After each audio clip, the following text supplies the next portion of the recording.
بند کمرے میں اپنے ہی ماننے والوں کے سامنے بیٹھ کر باتیں کرنے میں اور علماء کے سامنے گفتگو کرنے میں کتنا فرق ہوتا ہے، اس کا صحیح اندازہ اس وائرل ویڈیو کو دیکھ کر لگایا جا سکتا ہے۔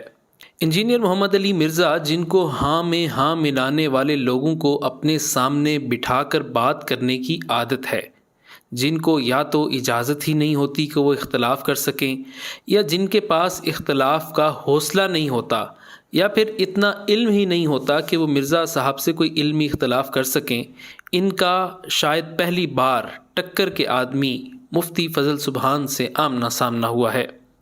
ہوا کچھ یوں کہ جی ٹی وی کے پروگرام عرفان رمضان میں یوم ولادت باسعادت نواسہ رسول صلی اللہ علیہ وسلم سیدنا حسن رضی اللہ تعالی عنہ کے عنوان پر پروگرام تھا، جس میں موصوف انجینئر صاحب ویڈیو لنک پر، جبکہ مولانا فضل سبحان اور دیگر علماء اسٹوڈیو میں موجود تھے، اور حضرت حسن رضی اللہ تعالیٰ عنہ کی ولادت کے عنوان اور ان کے فضائل و مناقب پر بہت ہی خوبصورت گفتگو چل رہی تھی۔ لیکن انجینئر صاحب ہوں اور منفی گفتگو نہ ہو، یہ کیسے ممکن ہے؟ انجینئر صاحب نے اپنی فطرت کے عین مطابق گفتگو کا رخ اختلافات کی طرف موڑ دیا، اور فضائل و مناقب پر مشتمل گفتگو کو خام خواہ حب اہل بیت کی وجہ سے نہیں بلکہ بغض صحابہ کی وجہ سے اختلافی موضوعات کی طرف لے گئے، جس پر پروگرام کے میزبان محمد اویس ربانی نے وضاحت بھی کی کہ ویسے ایک ایسا پیارا سا ماحول ہے، امن پسند مزاج لوگ یہاں بیٹھے ہوئے ہیں، اور ظاہر ہے میں نے کوشش بھی یہی کرنی ہے، میری حتماً کوشش یہی رہے گی کہ ہم فضائل اور مناقب پہ رہیں۔ اور ہاں، یہ بات تو ہے، آج فضائل اہل بیت کا دورہ ہے۔ آج کے دن، آج کے اس پروگرام میں میری کوشش یہی رہے گی، اور ملکام سے بھی یہی کہوں گا کہ آج جی کھول کے بیان فرمائیں، محبتوں کا اظہار فرمائیں۔ جس کے جواب میں قاری خلیل الرحمان جاوید نے جواب دیا کہ انجینئر صاحب نے اگرچہ ہمیں نام نہیں لیا کسی کا، لیکن ٹارگٹ تو کیا۔ اس میں یہ کہ انہوں نے یہ بات چھیڑی کہ جب فضائل اہل بیت کی بات ہو تو یہ خواہ بیچ میں صحابہ کو گھسیڑ کر اس سے جو ہے وہ علیحدگی کا اختیار کرتے۔ تو کیا یہ کام انہوں نے آج نہیں کیا کہ یعنی صحابہ کی تعریف ان کو برداشت نہیں ہوئی؟ اس کے بعد میزبان نے صلح اور اچھا پیغام کے متعلق گفتگو کی۔ یہ شرائط کیا ہیں، ان پہ عمل درآمد ہونا اور پھر محبت اور اتفاق کا میل ہو رہا ہے، اس کو ذرا بیان فرما دیں۔ جس کو موصوف مرزا صاحب نے اختلاف کی نظر کر دیا اور اپنا وہی رٹا رٹایا لیکچر شروع کر دیا جو تقریباً ان کی ہر مجلس کا لازمی جزو ہے۔ بنو امیہ کے ممبروں سے جو سب و شتم کا سلسلہ کیا گیا ہے حضرت علی کے اوپر، جو لوگ یہ کہتے ہیں یہ تنقید تھی، مسلم شریف میں 6229 نمبر حدیث ہے، ابو تراب پر لعنت کے الفاظ ہے، وہ گالی سے بھی بڑھ کر لعنت کرتے تھے، نعوذ باللہ، ممبروں سے۔ جب موصوف نے تمام حدیں پار کر لیں اور اس اتحاد کی فضا کو خراب کر دیا اور خواہ مخواہ موضوع کو اختلافات اور غیر مصدقہ اور من مانی تشریحات کا انبار لگا دیا، تو اب مفتی فضل سبحان نے اپنا حق ادا کرنے کا فیصلہ کیا اور ایسی گفتگو کی کہ سب اشش کر اٹھے۔ وہ گفتگو آپ بھی سنیں۔ ایک بچہ پیدا ہوا اور پیدا ہوتے ہی اس کی آنکھ میں سرخ کلر کا لینس لگا دیا گیا۔ اس بچے کو بھی پتہ نہیں تھا کہ میرے ساتھ یہ کہانی ہوئی ہے۔ اب وہ بچہ جب بڑا ہوا اس کو ہر چیز سرخ ہی سرخ نظر آنے لگی۔ لوگ اس کو کہہ رہے ہیں یہ ہری ہے، یہ پیلی ہے، یہ سفید ہے، یہ بلیک ہے، لیکن وہ ساری دنیا سے لڑنے لگا کہ ساری چیزیں سرخ ہیں۔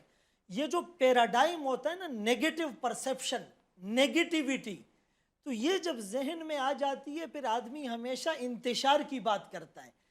بنیادی طور پر ایک بات یہ ہے کہ یہ جو جملہ کہا جاتا ہے جی پوری حدیث بیان کی جائے، بعض لوگ تو حدیث بھی بیان نہیں کرتے، نمبر بتاتے ہیں، اور اگر پوری حدیث ہم یہاں بتائیں تو اس کے لیے اویس صاحب آپ کو چاہیے کہ مجھے 1 گھنٹہ دے، قاری صاحب کو 1 گھنٹہ دے، شاہ صاحب کو 1 گھنٹہ دے، پھر ہم پوری حدیثیں بیان کریں گے۔ ظاہر ہے جو مناسبت ہوتی ہے، ہم صحابہ کی بات کرتے ہیں تو برا لگ گیا، موضوع کیا ہے، بات کیا، یہاں پر بات کیا ہے اور اس سے irrelevant باتیں بیان کی جاتی ہیں۔ تو ایک بات تو یہ ہے، میں نے شروع میں عرض کیا کہ بھائی اہل بیت کی عظمت اور فضیلت کی جو ہم حدیث پڑھتے ہیں روایت کرنے والے صحابہ ہیں، صحابہ کی جب فضیلت بتاتے ہیں روایت کرنے والے اہل بیت ہیں۔ حضرت حسین رضی اللہ عنہ کے پاؤں سے مٹی حضرت ابو ہریرہ نے صاف نہیں کی، حضرت عمر رضی اللہ عنہ نے کیا ان کے وظیفے مقرر نہیں کیے؟ صدیق اکبر رضی اللہ عنہ کے گھر میں خود امی فاطمہ فرماتی ہے جب بھی میرے بیٹے نہ ملے تو وہ صدیق کے گھر میں ہوں گے۔ یہ ساری چیزیں ہمارے سامنے نہیں ہیں۔ دیکھیں حضرت علی رضی اللہ عنہ کے بارے میں آقا کا یہ فرمان بالکل بجا ہے کہ کچھ لوگ بغض علی میں اور کچھ حب علی میں دونوں گمراہ ہو جائیں گے۔ تو اگر کچھ لوگوں پہ بغض کا الزام لگایا جا رہا ہے تو دوسری طرف کچھ لوگ حب علی میں یا اہل بیت میں صحابہ کی وہ تنقیص نہیں کر رہے ہیں۔ یہ رسول اللہ صلی اللہ علیہ وسلم کی حدیث موجود نہیں ہے بخاری اور مسلم میں کہ لا تؤذوا اصحابی، میرے صحابہ کو تم اذیت نہ دو، اور تمہارا احد پہاڑ جتنا سونا خرچ کرنا اس کی دی ہوئی نصف مد یا کھجور کے برابر نہیں ہو سکتا۔ کیا یہ ترمذی میں نہیں ہے؟ اللہ اللہ فی اصحابی، میرے صحابہ سے ڈرو، لا تتخذوہم غرضم، ان کو نشان تنقید اور ہدف نہ بناؤ۔ لوگ ان سے محبت کرتے ہیں میری وجہ سے، لوگ ان سے بغض کرتے ہیں میری وجہ سے۔ قرآن کریم میں یہ جو سورہ فتح کے آخری رکوع ہے، اشداء علی الکفار رحماء بینہم تراہم رکعا سجدا، آگے کیا ہیں؟ کان کھول کر سنیں، یبتغون فضلا من اللہ ورضوانا، یہ قرآن سرٹیفائیڈ گارنٹیڈ بات نہیں کرتا۔ تراہم رکعا سجدا، یہ گارنٹیڈ بات نہیں ہے۔ سیماہم فی وجوہہم من اثر السجود، یہ گارنٹیڈ باتیں نہیں ہیں۔